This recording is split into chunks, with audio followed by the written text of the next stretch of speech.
Sometimes you just got to give disease time to evolve to give you Right. the right diagnosis. Yes. And yeah, it would have been great if the surgeon had come in when you first called him in the morning, but that's his call. That's not your problem. You didn't think this kid needed to go to the operating room at that minute in that moment. And it's not your job to decide who needs to go to the operating room. It's your It's job to not your decide job. who needs to, when to call the surgeon and when not to call the surgeon. And you can Right. either call the surgeon too many times or too few times. You can't Yeah. call them the exact right number of times. And so I say this all the time. I would rather see too many patients referred to me by the pediatrician than too few, because if I'm seeing too few, then we're missing a lot of kids that would benefit from my intervention. expertise. And it might not be surgery, just the Yeah, conversation. You don't need to exactly. worry about this. Exactly. And people assume that if you're coming to see the surgeon, it's like you're going to have surgery that day. No, No, no, you're just going to see me so I can weigh in on it with through my particular lens of expertise. We're not forcing you into the operating room. Yeah. But yes. even with this abdominal pain and the ER, how do you respond to a question? You have abdominal pain. To me, it doesn't look like an appendicitis. How do you know, doctor, that it's not an appendicitis? I have an answer to that. That's a tough one. I've That's got why an answer to that yeah. because one of my boys had his appendix out Mm-hmm. this summer while they were visiting my in-laws. I wasn't there. I was here working, seeing patients. Mm-hmm. My wife and kids were staying with my mother-in-law who lives in Switzerland. Nice. My son was having abdominal pain that Mm-hmm. seemed to us like gastroenteritis.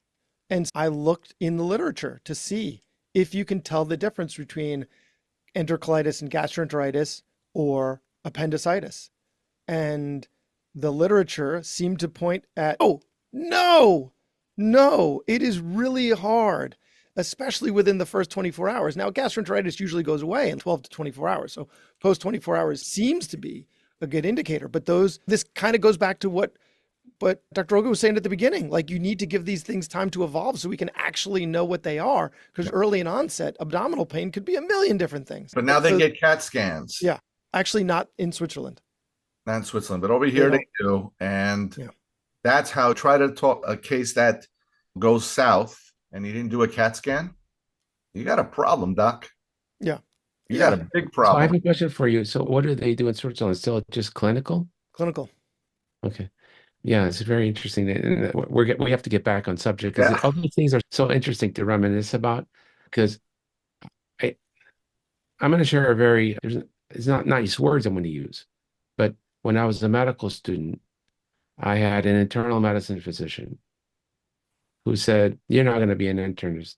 I said, "No, you're just doing this because you have to get to be a pediatrician." I said, "Yep." He goes, "All right, I get that."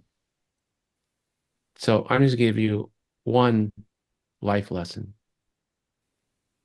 that will serve you no matter what you practice. I said, "Okay." He said, "Don't ever tell anyone when they're going to die because they'll live long enough to come piss on your grave." And those were the wisest words I have ever heard. And I don't say it like that in the exam room. What I say is, I am not in the business of predicting the future. So I don't know what's going to happen tomorrow.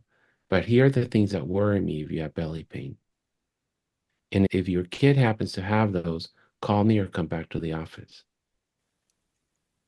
But I can't predict what the future holds. You know what I couldn't have predicted? That a significant portion of this interview with an otolaryngologist would be talking about belly pain. I Yeah. could not have predicted that. Let's move on.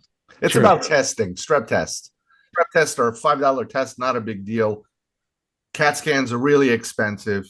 And the We're rapid radiating a viral kid. panel is really expensive. And we worry about a little strep test that gives a mother a good feeling that she doesn't have strep. I don't know what's right. I don't know what's wrong anymore. I try to make people better. Let's move on. It's medicine.